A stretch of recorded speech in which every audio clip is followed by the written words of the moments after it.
Maisha Podcast. Be inspired.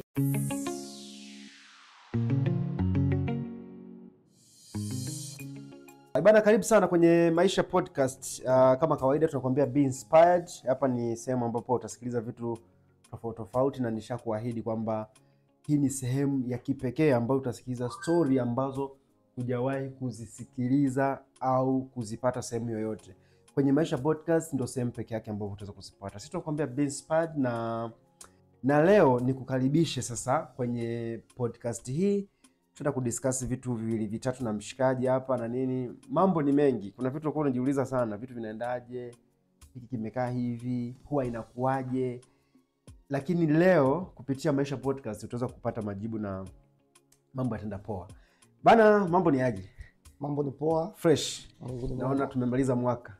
Nashukuru. Mwaka umeisha. Mwaka ulikuwaje? Mwaka jana ulikuwaje? Mwaka ulikuwa poa kiupande wangu kwa sababu sio vitu vyote vitaenda sawa. Kuna vile vitu ambavyo tulivyoviomba kwa uwezo wangu Mungu akajalia vikaenda fresh. Ila vingine bado tunapambana, tunaendelea kupambana. Kwa uwezo wa Mungu tutafanikiwa. Mtu akisema akupe asilimia, useme utoe asilimia kadhaa za vitu ambavyo ulimuomba Mungu mwaka jana vije uweze kufanikisha na ukafanikiwa, unaweza kusemaje? Kwa uwezo wa kumuomba Mungu vitu vilivyofanikiwa vipo vingi. Vingi vimeenda sawa. Vichache vimefeli kwa sababu hatutakiwi kuwa waongo mbele ya Mwenyezi Mungu. Na vitu vimeenda sawa. Watu wanasema Mungu ni fundi bana. Mungu ni fundi, ametenda kwa upande wake. Mungu ni fundi, ameshafanya. Bana, mimi hadi na kutafuta leo nimekuwa nikiona ukijishughulisha sana na shughuli za kwenye makaburi, mazishi, nini, yani vitu vingi hasa kule kwenye makaburi na mazishi. Hivi ilikuwaje kwanza kaingia huko? Ile ni huduma kama huduma nyingine. Sisi tupo pale makaburini ndio ambavyo ni viongozi wa eneo lile. Hawezi kuingia mtu mwingine yoyote pasipokuwa sisi. Hata kama anakuja lazima atuone sisi. Sisi ndio tumpe utaratibu wa kuweza kuhifadhi pale. Kwa hiyo maeneo, ardhi ya pale kwenye makaburi, kwa mfano eneo fulani hapa shazika, hapa kuna nini, ramani yote mnaijua nyie? Sisi tunaelewa kila sehemu kwa sababu sisi ndio waangalizi. Ila isipokuwa kuna muda unaweza ukafika sehemu ambapo tayari kushafanywa huduma.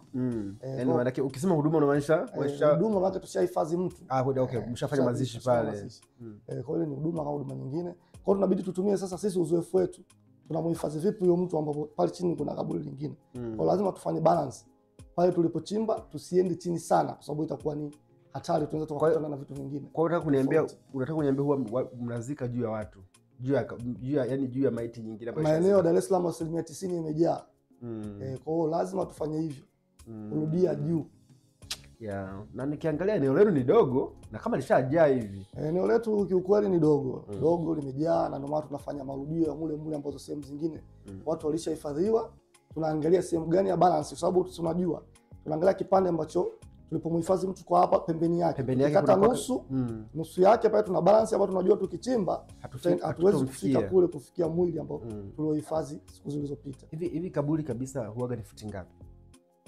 Kaburi proper ambapo kaburi halija maeneo bado mapya kabisa, tunaweza tukachimba futi 4.5 mpaka 5 au mpaka 6.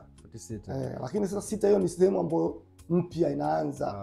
Kwa kama sasa hivi zofika wanapiga mpaka futi 3, futi 4. Bora ni chache sana. 4.5, 3. 4.5, 3 ni sehemu ambayo unafika kifuani. Okay. Sababu mtu proper mrefu anaweza akafika futi 5.5.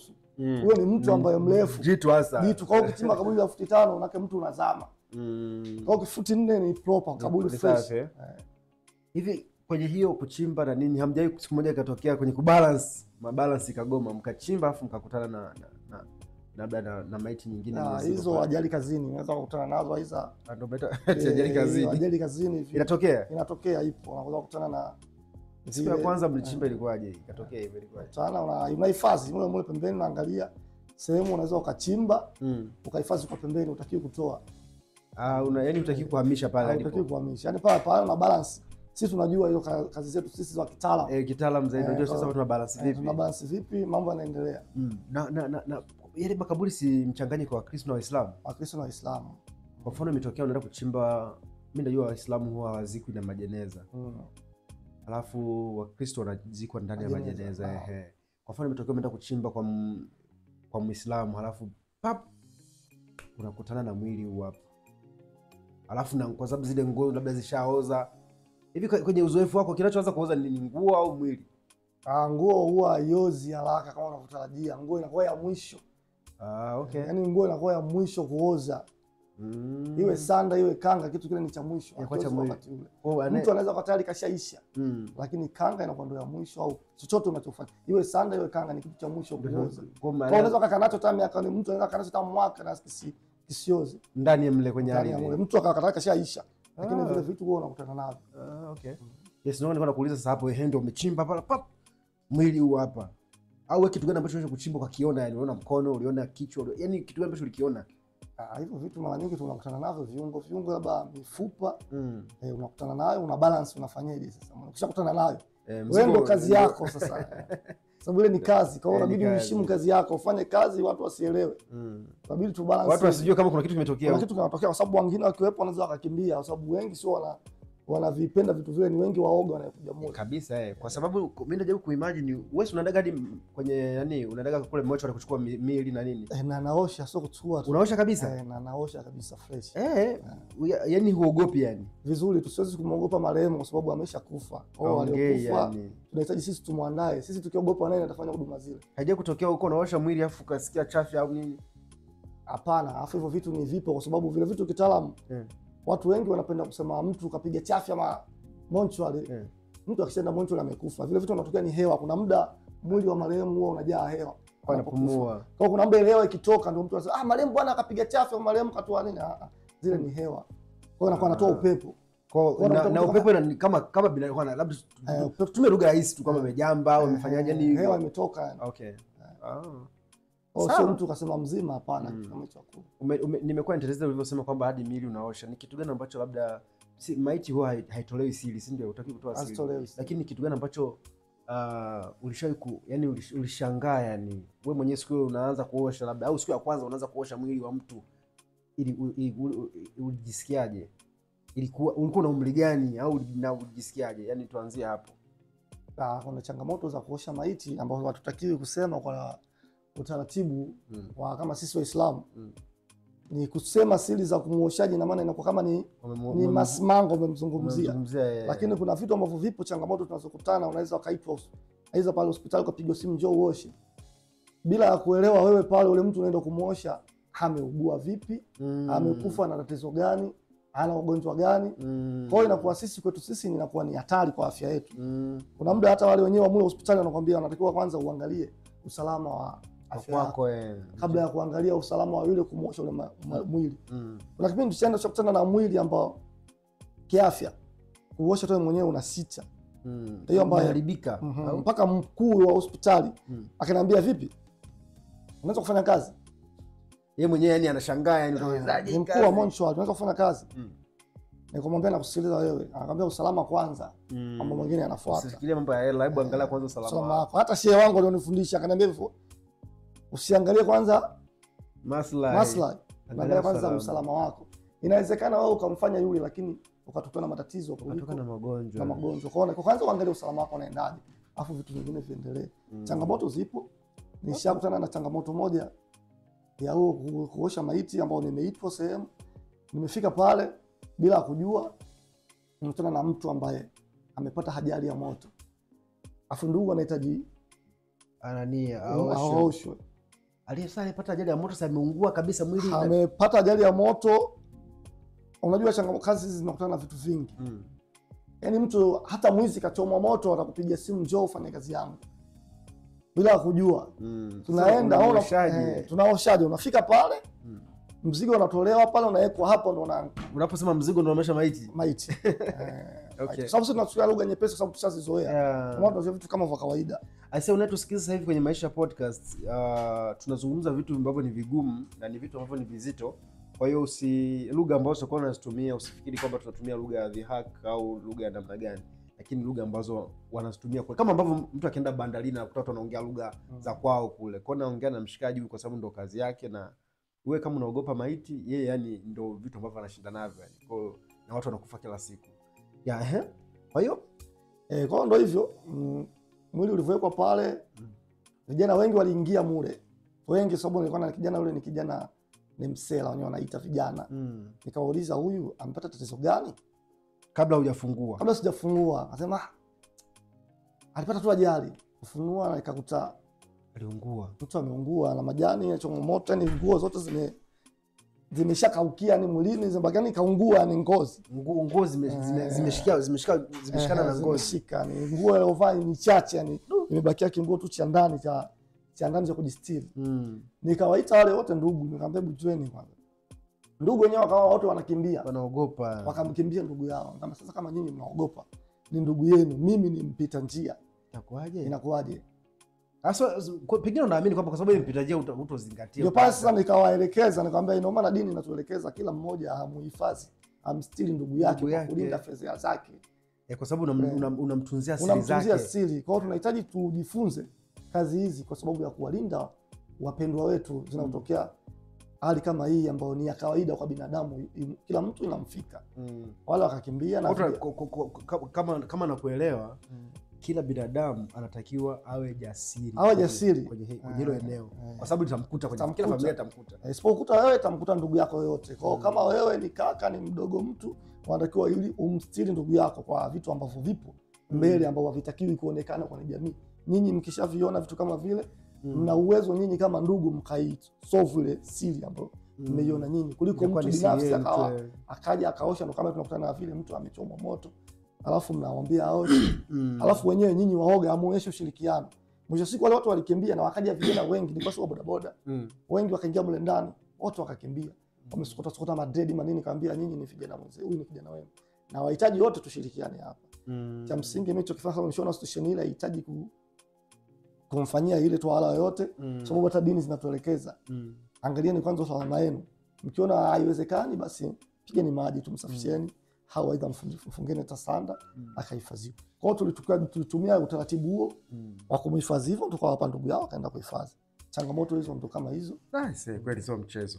Kwa hiyo tutarudi kule kwenye makaburi. Nataka tumalizie kwanza hii hapa ya kwenye kuosha mwili na vitu kama hivyo. Wewe pia ni mtu wa dini. Dini inasemaje kuhusu mtu ambaye anafanya kazi ya kumstiri maiti? Dini inasema yaani kustiri maiti ni kitu ambacho kipo kwenye dini. Kama unaweza kukijibu sawa, kama uwezi achana nacho. Tusije tukawadanganya watu huko bado kwamba kuna hiki na hiki, kwa sababu yeye jamaa tuambie hivi. Kustiri tunazungumzia hapa kwa sababu tunapozungumza kustiri kuna Ukristo na Uislamu. Wao wanahifadhi taratibu zao na Waislamu wanahifadhi taratibu zao. Kuna kumwandaa mwili mpaka kwenda kumzika. Kwa upande wa Waislamu huandaa mwili ambaye mmoja wenu amekufa. Kuna vitu vinne ambavyo vinatakiwa vifanyike. Ambapo kitu cha kwanza, ule mwili wa marehemu kinahitajiwa cha kwanza kuoshwa. Yaani haoshwe. Swala la pili avishwe sanda. La tatu aswaliwe. Na la mwisho ndo la nne anahitaji akazikwe. Ndio kitu cha mwisho ambacho mtume wetu sisi Waislamu ndio alitufundisha hicho kitu. Mambo manne. Yaani mwanadamu yoyote anapofariki lazima afanyiwe. Kitu anachotakiwa afanyiwe ni mambo manne tu. Vingine vyote vya ziada kwenye ulimwengu. Ila hayo yanatakiwa yafanyike kwa haraka ili akazikwe. Ndio anasema sasa kwa yule mtu ambaye anafanya ameshiriki kwenye hizo hatua nne. Kuna thawabu yoyote? Sababu nyingi. Kumwandaa tu kiumbe mwenzako yoyote pindi amefariki unapata ujira. Hizo ni bless zako. Okay. Sawa. Sasa turudi kwenye maisha ya kawaida kabisa. Ukikaa kivijiweni, watu wanakuambia wale watu ambao wanaosha maiti, wale watu ambao ni maarufu wanazika, wanachimba makaburi, wale ni washirikina kinoma yani. Ushakusikia hiyo? Hivyo navisikia kutokana na wao ufahamu wao wanaelewa hivyo. Kwa sababu uelewa wao unakuwa hivyo kwa sababu ni uoga. Sababu sisi binadamu ni wazuri pale tunapokuwa tupo hai, tunapiga story kama hivi kabisa, lakini pindi mmoja pale tayari anakuwa tayari kasha pumzi, watu wanakimbia, kila mtu anakimbia. Wanaogopa. Yaani kipengele hicho ndio kinachofanya watu wahisi vitu vibaya sana kwa wale wakaaji wa monchwali, watu wa makaburini, watafasiri labda wanavuta bange, mtu hawezi kukaa monchwali bila ya kulewa, bila nini. Hivyo vitu si yani havina ukweli kwa sababu wapo watu wanakaa monchwali ni watu wa Mungu vibaya mno, mtu wa swala sana, mtu kama Mkristo anafanya ibada zote na wanaishi mule, hawatumii vinywaji vyovyote. Yuko na akili yake timamu. Yuko na akili yake timamu.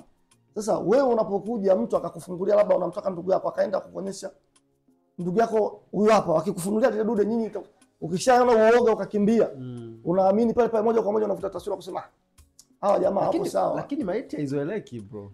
Maiti haizoeleki kwa sababu haukai nao kwa muda mrefu, kwa sababu wale ndio kazi yao. Inafika kipindi ile hali unaiona ni hali ya kawaida, kwa sababu ndio kazi yako. Kwa lazima uchukulie ni hali ya kawaida. Kwa binadamu yoyote ambaye sio kitengo chake, itakupa kitu kigumu sana kuizoea. Lakini kuna watu wanavuta bangi waweze kufanya hizo shughuli. Sasa kuvuta bangi ile tabia yake ya mtu, tabia yake ya mtu. Ni kama vile madaktari ambao wanasema daktari fulani hawezi kufanya operation bila kulewa. Hiyo ndio yeye kashachukulia hivyo. Mtu alivyo kashajitengenezea hivyo, mimi nipo hivyo, ndio ipo hivyo. Lakini wapo ambao wanafanya kazi hawatumii vile vile. Okay, tukiacha hiyo, lakini kuna watu wanasema makaburini kule ushirikina unafanyika sana. Yaani watu nyie mnaenda kuchimba sana makaburi, mnaenda makaburini sana. Yaani ni kawaida kuingia. Watu wanasema watu wanaingia sana kufanya vitu kule. Unajua, lakini unaamini kwanza kuna ushirikina?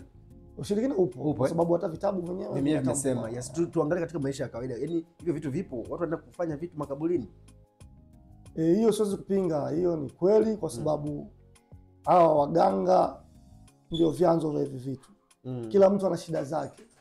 Na kila mtu anaamini kwenye mapokeo yake. Mtu anaenda kuambiwa kafanya kitu fulani, nenda kafikie makaburini, labda chungu, nenda kafikie kitu fulani, kafikie. Tunakutana navyo vitu, unaanza kuchimba na kukutana mara chungu kipo juu, au unakutana nacho kaziko labda kama mtu wa udongo, umeshamvisha sanda kila kitu, unachimba. Sisi tushazoea, tunatoa. Tunaendelea na shughuli yetu kwa sababu vitu ambavyo tushavizoea. Yaani maana yake kuna watu wanazikwa yani. Yaani maana yake kama unakuta mtu kashatengenezwa kama yani mfano wa mtu. Afu kashavishwa sanda. Afu amemfikia juu ya kaburi pale pale, au wanachimba. Kwa hiyo unaweza kaenda sehemu ukataka kuchimba hivi ukakutana nacho. Sema hicho nini nakitoa kwa sababu tushachukua vitu vya kawaida kwetu sisi. Na haviwadhuru yani. Na haviwezi kutuzuru kwa sababu tunaamini hivyo vitu ni vya kawaida. Alafu tunaamini hatujatengenezewa sisi. Wapo waliokusudiwa. Kuna mtu katengenezewa mtu mwingine. Wapo waliokusudiwa sio sisi. Kwa sisi kwa imani yetu tunaendelea na shughuli yetu. Kwa hivyo vitu vipo. Unakutana na changamoto nyingi sana makaburini. Ulishakwenda makaburini usiku? Labda saa 8, labda umetokea kitu kwa nipite makaburini pale, labda kuna kaburi mlifanya mlizika. Yaani mkasema kwa nipite pale. Sasa usiku hizo zinatokea dharura ambazo mtu anahitaji kuzikwa. Kuna mazishi usiku. Yapo, inawezekana mtu kashaharibika, anahitajiwa hifadhiwe, katoka labda mbali kahifadhika. Kashafika tembea sana, mwili ule hauhitaji kulala. Kwa lazima muziki hata kifika saa 8 usiku. Mshafanya hiyo? Tushafanya hivyo. Mlichimba kaburi saa ngapi au wanawapigia simu kabla mnachimba? Wameenda kuchukua kaburi mwili Iringa. Nakuja kuzikwa mtaani kwetu. Tukabidi tuanze kuandaa kaburi mapema. Sasa kutokana na mwili yani aidha tuliandaa kama kuanzia saa 3 usiku ndio tumeenda kuandaa. Tukapata taarifa mwili upo njiani unakuja na umeharibika. Kama saa ngapi? Sisi tumetaarifa saa 3 usiku. Saa 3 usiku. Okay. Kwa tunaomba juu chini chochote mpambane kaburi liandaliwe. Hamna shida. Sisi tuko tayari kwa sababu ni moja ya kazi. Ni huduma pia. Huduma. Tukaenda tukaandaa kaburi letu vizuri, tukawasubiria wamefika saa 8 usiku. Hifadhi mwili. Watu gani wanakufa sana sasa? Yaani kwenye huduma zenu ni watu yaani ni watoto, watu wazima, wazee, watu wanaokufa sana. Unajua kuna upande wa sisi tulipo ni upande wa hospitali. Tunapokea mko karibu na hospitali kweli? Sawa sawa. Tunapokea maiti nyingi za watoto kutokana wa mama wajawazito ni wapo wengi sana. Na hizi kesi za ujauzito na ile hospitali tuliokuwa sisi ni hospitali kubwa. Kwa hiyo hospitali kubwa inapokea matatizo makubwa. Kwa sababu watu wanashindikana huko na wakimbizia pale. Kwa hiyo tunapokea maiti za watoto nyingi kutokana na ile hospitali kubwa. Inapokea wagonjwa tofauti tofauti sehemu mbalimbali. Haijawahi kutokea mkamkuta mtu yuko anafanya mambo yake makaburini? Yuko anapambana vitu vyake. Kwa sababu wao watu wanavoenda wanakuwa wapo makini. Wewe kuwakuta ni kazi kwa sababu wenyewe wana timing zao. Wanaseti mipango, anaenda anajua sitakiwi kuonekana. Anaenda kufanya vitu vyake akiwa ipo tayari kajiandaa. Okay. Mambo ni mazito sana.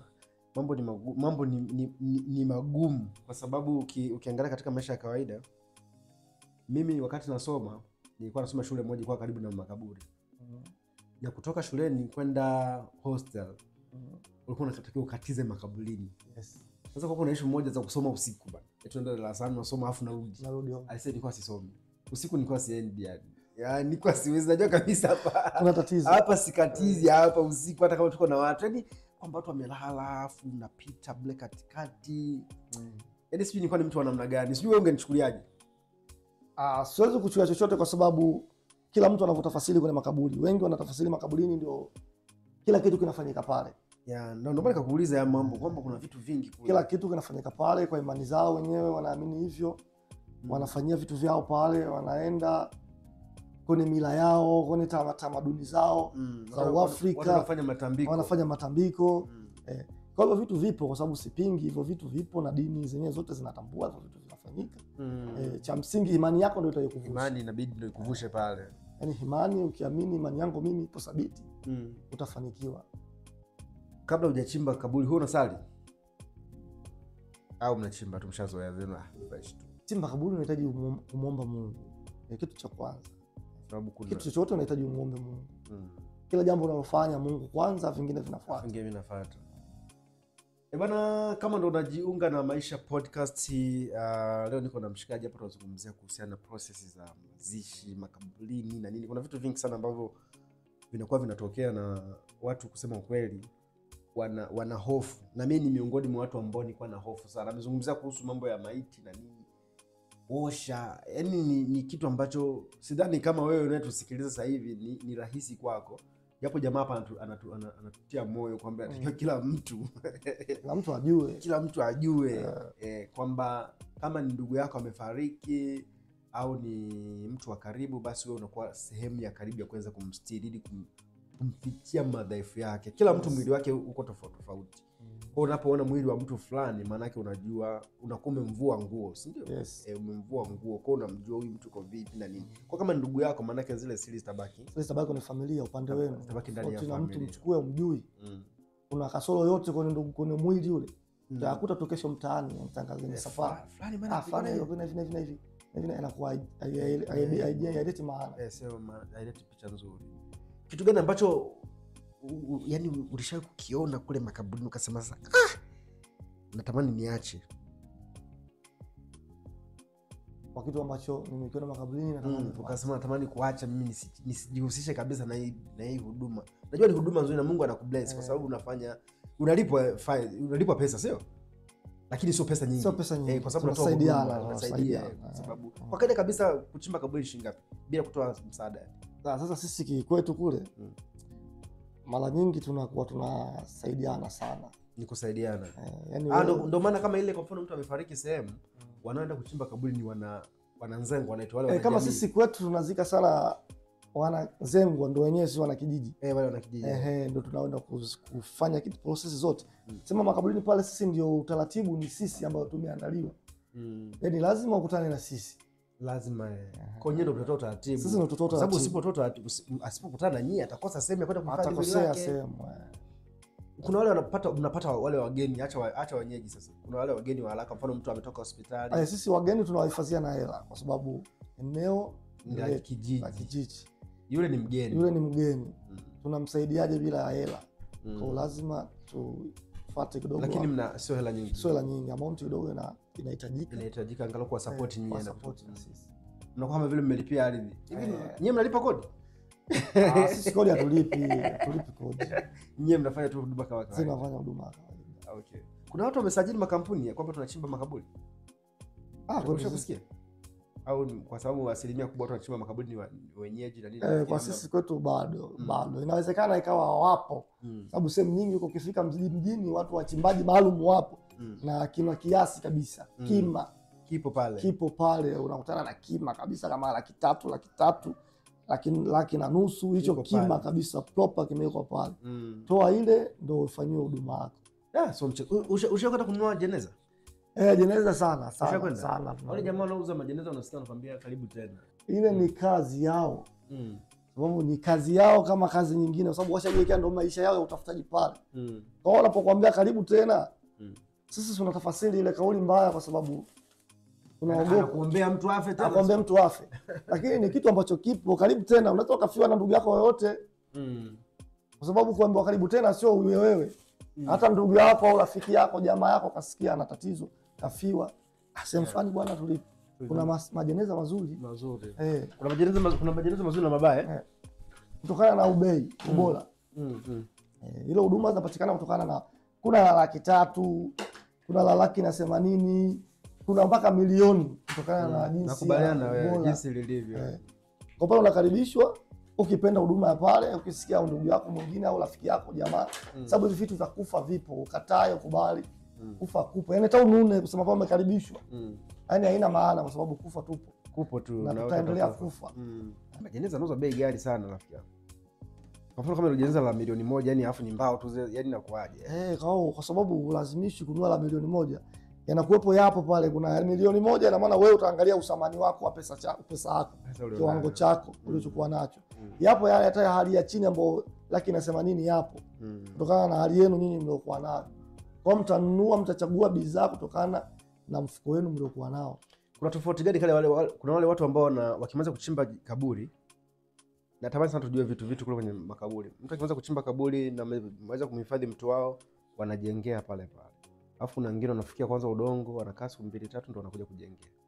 Yaani tofauti yao ikoje pale? Kuna tofauti yote? Hivi vitu vya kimila tumelisishwa kwenye mila, vipo hata kwa utaratibu wa dini. Kwa hivi vitu ni mambo ya kigeni ya mambo ya kimila tu, imani. Unajua kuna watu wanaamini kwenye mifumo. Wanaamini kwenye mifumo yetu tulioletewa. Unajua hivi watu wametuletea wazazi wetu, wazee wetu. Unaendana na utamaduni. Kuna wengine kwamba kaburi kichimbwa hataki kutoka mtu makaburini, lazima mtu awepo kwa kuliangalia. Yaani hata mmechimba mmemaliza saa 4 mchana asubuhi, basi mtu anakiwa awepo wa kulisubiria, kukaa pale kuangalia. Afu mwili unapokuja, hata nyinyi mkiondoka wote pale, mnapoenda nyumbani pale wawepo vijana wanaliangalia kaburi, wanalinda. Na inatokea watu wanalipelekwa mpaka vyakula makaburini. Kwa kuamini imekuwa kama sheria. Ambapo vitu tumeletewa havipo kisheria. Lakini siku hizi watu wanachimba hata kaburi siku moja kabla. Kwa mfano watu wanaojengea, wanachimba leo, wanajengea, kesho wanamalizia, kesho wanafanya mazishi. Sio, ndio maana nikasema hivi sasa hivi vitu tumeletewa, lakini kwa sasa hivi vijana wa sasa hivi utandawazi unafumbua vitu vingi. Kwa kuamini kama hivi vitu tuliletewa sio kama sheria. Sababu watu walifanya viwe kama sheria. Kwamba haitakiwi, hivi ni vibaya. Lakini ukifanya hamna kitu kinachotokea. Na ndio tunaamini sasa kumbe vitu hivi tuliletewa kwa mifumo tu ya kutuaminisha vitu ambavyo vipo hivi, vipo sawa. Ukija kuvichunguza kiundani, sasa unatakiwa utumie akili. Sasa vijana wa sasa hivi wengi wanauelewa. Watu wanaelewa kwamba kumbe wazee walituaminisha vitu fulani ambapo havipo. Kwa mtu anachimba kaburi leo na anaondoka. Sasa hivi watu wanachimba kaburi na vijana watu wanaondoka, baadaye wanarudi wanafukuzika. Au wanachimba leo wanakuja kuzika. Sasa zamani unaweza ukachimba leo, aidha mkachelewa kuzika. Bahati mbaya kaburi linazikwa ambapo halitakiwi kulala wazi. Ndio wanasema hivyo kaburi mtu azikwe afu kaburi ile halitakiwi kulala wazi. Lazima mtu azikwe kitu chochote. Unachukua hata migomba, mtu anaenda kukata mgomba mbizi, unawekwa mule, unazikwa kidogo nusu. Afu kesho mnautoa. Kesho mnakuja mnafukua, mnamhifadhi yule mtu. Ambapo vitu ambavyo tulielekezwa kimila, ukija kufuatilia kuna upande wa dini havipo. Vitu vyote havipo. Kwa ni kaburi. Lakini sasa dini tumeletewa rafiki yangu. Dini tumeletewa, lakini ndio tushaletewa kabla ya hivi vitu vyote vilivyokuja. Okay. Tumeletewa kipindi hicho sisi wote hatupo. Sasa hivi vitu tulivyoletewa sasa hivi tumeletewa na watu ambao wengine tunawajua. Naona kuna mtu anatuletea chai hapa mwanangu. Tunaweza tukapata na chai kabisa wakati tunapiga story. Maana mambo. Mambo ni mengi sana. Bana, endelea unaoenda kutusikiliza hapa. Hii ni Maisha Podcast. Tunakuambia be inspired. Kuna vitu vingi ambavyo unatakiwa ujifunze kila kunapoitwa leo, kwa sababu tumezaliwa ili tujifunze na uweze kuwa inspired. Unadhani kuna haja ya mtu kuogopa kazi unayofanya? Haitakiwi kuogopa kwa sababu ile ni kazi na ile ni huduma. Sasa ukiogopa na sisi tukiogopa, nani atamsaidia mwenzie? Ni fursa kwa hiyo pia. Haitakiwi kuogopa. Anasema kwamba huduma ya kuchimba makaburi, kufanya mazishi na nini, kuosha ni fursa fursa kwa sababu kimsingi tunatakiwa tuoshe ndugu zetu tu. Tunapata thawabu. Kumosha mtu unapata thawabu. Lakini kwa nini wewe usijifunze umoshe ndugu yako? Sababu wewe utaki thawabu. Sasa ili nipate thawabu, nitapata thawabu na wewe unanihitaji nje ya familia yangu. Unabidi unichangie. Kwa lazima kiwango kiwepo. Kulikuwa na mpunga pale. Mpunga uwepo kwa sababu Si hamtaki kujua. Hamtaki kujua? Mnaogopa kujua, mnaogopa. Tusaidieni sisi tufanye kazi yetu. Sisi tunaijua, tusaidiane ili tuwasaidie. Sababu zipo na maisha yapo. Sawa. Bana, sisi ngoja tuendelee kunywa chai, na hii ni Maisha Podcast, na tumepiga story na mshikaji kuhusiana na ulichokuwa unakisikiliza mambo ya makaburi na nini. Vitu vimekuwa ni vingi sana. Nadhani sisi tunaweza tukaishia hapa kwa leo. Tuendelee kunywa chai kwa amani kabisa vizuri. Lakini na imani kuna kitu umejifunza. Usiogope. Mimi nilichojifunza kikubwa sana, tunatakiwa tusiwe na hofu. Lakini pia kuna baadhi ya imani tunatakiwa tuachane nazo. Tuna haki ya kujifunza process za mazishi. Kubwa zaidi, tunatakiwa kuwahifadhi ndugu zetu ili kuwatunzia siri. Japo nasema maiti yashaondoka, mtu amefariki nini, lakini bado una haki ya kutunza siri ya yule ndugu yako. Bana, tukutane next time kwenye Maisha Podcast. Kama kawaida, Be Inspired. Tumepewa nguvu kubwa sana na Mtindi Bomba. Mtindi Bomba Tanzania. Hawa ni wauzaji wa mtindi. Mtindi safi kabisa ambao haujachanganywa na kitu chochote. Mtindi asili. Ukinywa mtindi, nadhani unaweza kujua faida zake kwenye mwili wako, na mwili wako unaweza kukaa fresh kabisa. Usikose next episode. Stay tuned. Maisha Podcast. Ukitaka kutufuatilia zaidi, Instagram, YouTube, Spotify, Audiomack, na tunaingia kwenye Apple Pods. Nako pia utatupata kwa jina la Maisha Podcast. Maisha Podcast. Be inspired.